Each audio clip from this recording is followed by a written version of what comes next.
Hey guys, it's Leah. So today I'm going to be showing you how to create this really cool, creepy, but really simple Halloween makeup look.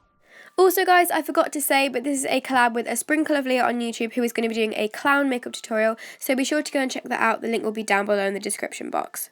So I don't really know what I'm going to call this yet, but it's basically half a skull. It's meant to kind of look like it is the skin ripped and torn up so you can see the skull at the bottom, and then the ripping is going on around the centre of the face. And then the top of the face is still pretty glam. So if you're interested to find out how to create this look, please keep on watching. And please remember that I am not a professional makeup artist and this is just playing around. So I hope you guys enjoyed this video. If you do, be sure to give it a thumbs up and let's get started.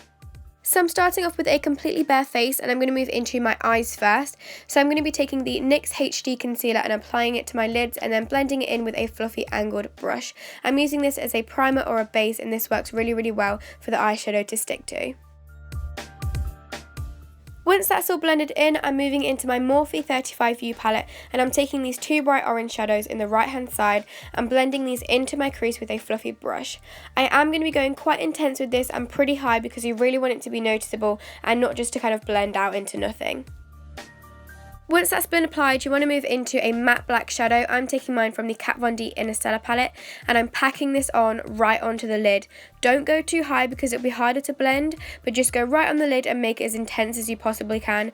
Do this on both of your eyes and then blend it out into the crease, which can be a little bit difficult to do because obviously it's a really dark colour, but just try your hardest to blend it through.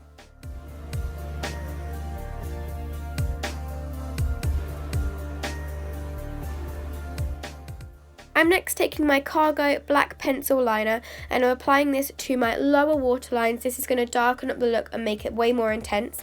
And then I'm going to pick up the two orange shadows on a small fluffy brush and just blend that in and smudge out the black pencil.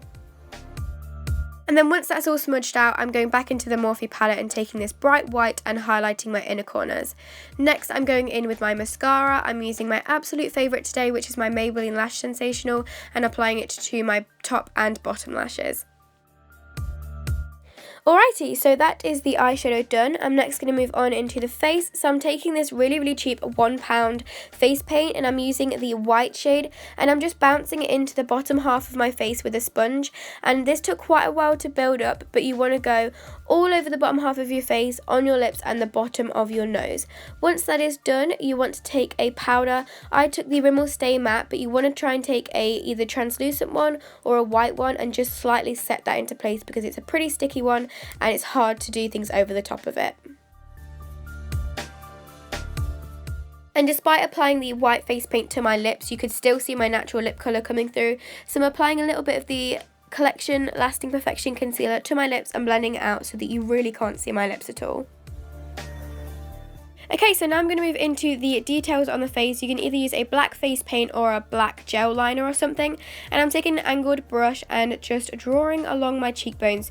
You want to make it a little bit more curved towards the bottom so it curves around your cheeks. And it should look something similar to this.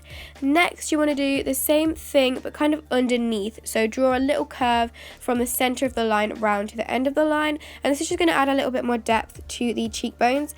And then I'm taking my matte black eyeshadow and basically kind of shading underneath the lines to add shadow and depth and make it look a little bit more realistic, but make sure that you blend this thoroughly and don't go too dark with it.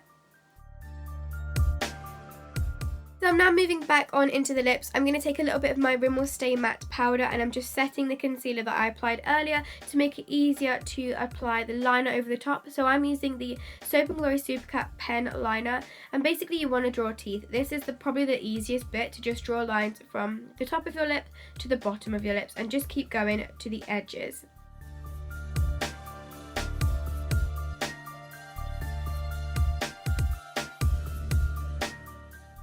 Okay, so once you are at the edges of your lips, you just kind of want to wing out to make your mouth look a little bit more extended, and then you have more room for teeth. So just keep on drawing the teeth, do like a couple more at the edges, and then that's the mouth completely finished. Next, you want to do your nose, so we're going to go back into the black face paint, and you want to do kind of 2 points at the top of your nose like so, and I'm using an angled brush. It makes it much easier, and then just go around the edges. I actually then filled it in with the black gel liner because it was much easier and more pigmented, so the nose makes a massive difference, as you can see. I'm now moving back into my black cargo pencil liner, and this is just to make an outline, so you want to go across the top of the face paint line kind of thing, so where the white stops and where you want the center of your face to end, and just kind of follow this around the top of the cheekbones and up over the nose.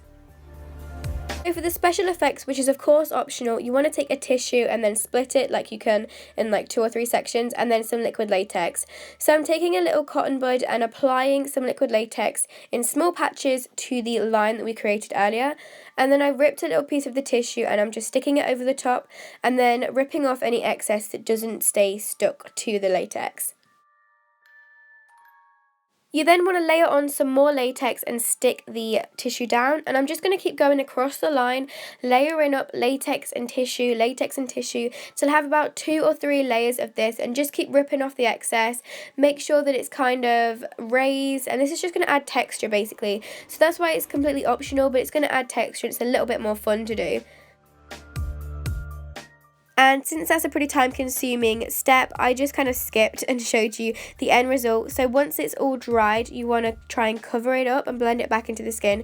So I tried to apply some concealer over the top, which didn't really cover it up completely, but it helped a little bit. So I'm just blending that in over the latex and tissue, and then I took a little bit more of the white face paint just to blend that into the whole face and make it look kind of covered, and again just to give more texture. And finally, we're going to move into the best bit, which is the fake blood. So you just want to drip this and splat this all over the center of your face on the liquid latex, but just be careful that this doesn't drip and stain on anything, because it will stain, and the same goes for the liquid latex. I spilled it last year and it's still all over my room, so just be careful with that. And you just want to kind of dot this on all over, don't be shy with it at all, and just make sure it covers up the latex and the tissue. This is going to make it look super duper dramatic, really cool. Make sure you get some drips around the face and go over the nose and just pretty much everywhere. And here we have the finished look. I think it looks amazing. It's super creepy, pretty realistic, and very easy. And as I said, you can skip certain steps if you don't want to keep them in, but I really hope you like this look and give it a try. So that is the end of the video. I really hope that you enjoyed it and it was easy to follow. If you recreate this look, make sure to send them to me on Instagram and tag me in the comments. I hope you all have an amazing Halloween, and I'll see you guys soon. Bye!